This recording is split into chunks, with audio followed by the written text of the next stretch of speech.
Peter Berg tries to take the war genre and his career to the next level. You're watching Beyond the Trailers review of Lone Survivor. Let's go! We can take them, but we're gonna need a new spot! Falling back! You mean fall off? We're moving!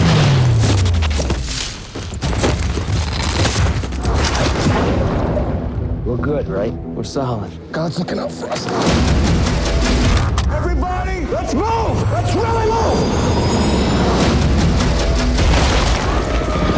You can die for your country. I'm gonna live for mine.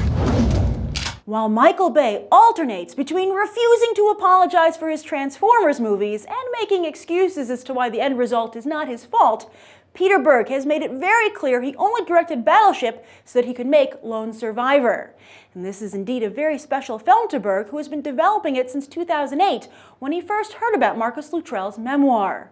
Lone Survivor, the eyewitness account of Operation Red Wing and the lost heroes of SEAL Team 10, was the first step of Luttrell's mission to keep the memory of his fellow fallen Navy SEALs alive, a message that the Lone Survivor ad campaign has only recently begun to get out to movie-going audiences, with a more in-depth pre-show trailer. However, while Berg's heart is definitely in the right place, is he in over his head? He not only directs but also writes here, and his previous writing credits are The Losers, Friday Night Lights, and Very Bad Things. To write the script for Lone Survivor, Berg had Luttrell move in with him for a month, plus talk to the families of those who died. He also spent a year with Navy SEALs and a month with them in Iraq. Now, while directing Battleship helped Lone Survivor get a green light, so did Mark Wahlberg. Wahlberg not only stars but produces, and even provided some financing for the film out of his own pocket. And while Berg's track record is a little rocky, Wahlberg's track record as a producer is rock solid, with The Fighter and Prisoners on the big screen and Entourage and Boardwalk Empire on the small screen. The only problem with Wahlberg, though, is his mouth, as he made headlines when he insisted that if he'd been on one of the 9/11 airplanes, they wouldn't have crashed. And recently he ranted about actors who compare themselves to soldiers, reacting to a comment out of context made by Tom Cruise's lawyer during the custody hearing for Surrey. Apparently, Katie Holmes' lawyer is saying Cruise's job makes him unavailable for long periods of time and therefore an unfit father. So Cruise's lawyer countered that by that same criteria, they'd be saying a deployed soldier was also an unfit father. Sure, that might not have been the best approach, but Wahlberg didn't need to add gas to the fire for what? To promote his movie?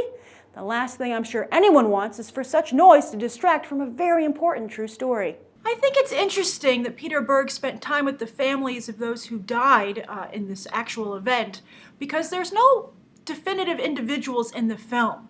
So I guess that must have been a choice that Peter Berg made later on, perhaps when he was with the Navy SEALs for a year and spent time with them. I think he did that afterwards based on the timeline that was described. And maybe saw that they don't see themselves as individuals, so that's how not to portray them. And I think that was a good choice, because I think it really drove home that these men see themselves as a homogenous group in a good way. And I got that message from watching the movie, the brotherhood. I also think that I would compare this film to The Passion of the Christ, because it is just a really brutal viewing experience to see the injury and harm that, in this case, a group of individuals are willing to inflict upon themselves for the greater good.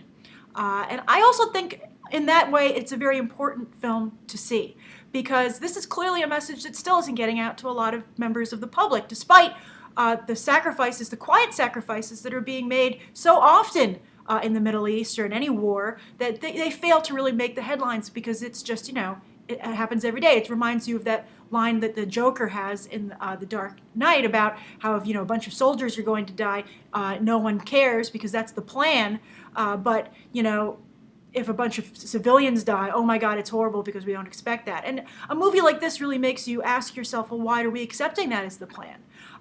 So let me verge off with that. I want to say that in that note, one of the frustrating things about this movie is that it doesn't offer any call to action. You see such horrendous injustice.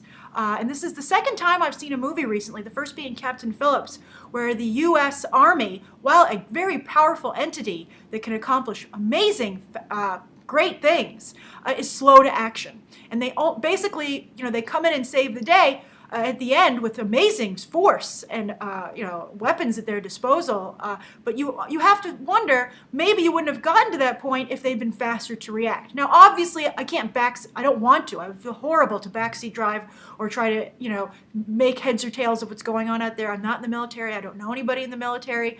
But as a civilian, seeing this horrible sacrifices that these soldiers are making, it's like that story I heard of where Cher heard that they didn't have enough flak jackets. The Army said they couldn't afford them, despite the Army having so much money. And Cher just wrote a check for millions of dollars to buy flak jackets for the soldiers and just had them sent over. And I wish this movie had a call to action, whether it be to donate to a specific charity or to write a congressman to do something. I really appreciated that, because I left the theater wanting to do something, feeling powerless that these sacrifices were being made on my behalf that I didn't know about. And I felt to some degree, these men didn't get the support that they should have had. And it's like, well, why couldn't we have done this? It's like hearing about a tragedy and not being able to react because it's too late. And despite there not being individuals, characters really etched out here, you really did feel for these guys. And I think the performances were very good across the board. Everybody did a good job with their roles. I like all the actors here. And I think it was good acting. I think it was a good example of filmmaking. Good, not spectacular. But I have to say, though, that it is a great and true story.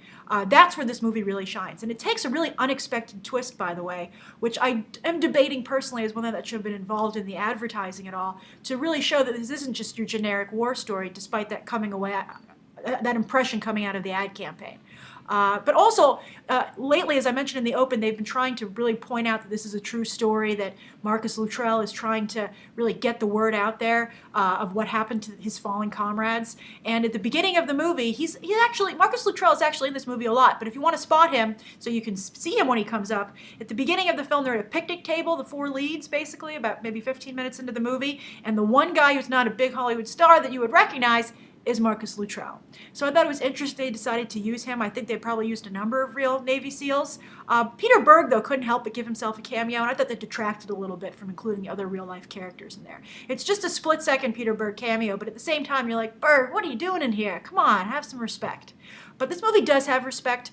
I have the feeling that servicemen will really love it, and I think that civilians will just be devastated and sad to see the sacrifices that are being made for them. And as I said, I would love to do something about it. So please, write your thoughts down below if you've seen Lone Survivor. And also, if you are with the military, write down below, Peter Berg's film doesn't do it, but what can we do? What can someone like myself or another moviegoer who walks out of Lone Survivor going like, this isn't right? Is there anything that we can do? Write your thoughts down below. Thank you so much for tuning in to my review, and you can check out some more episodes right now.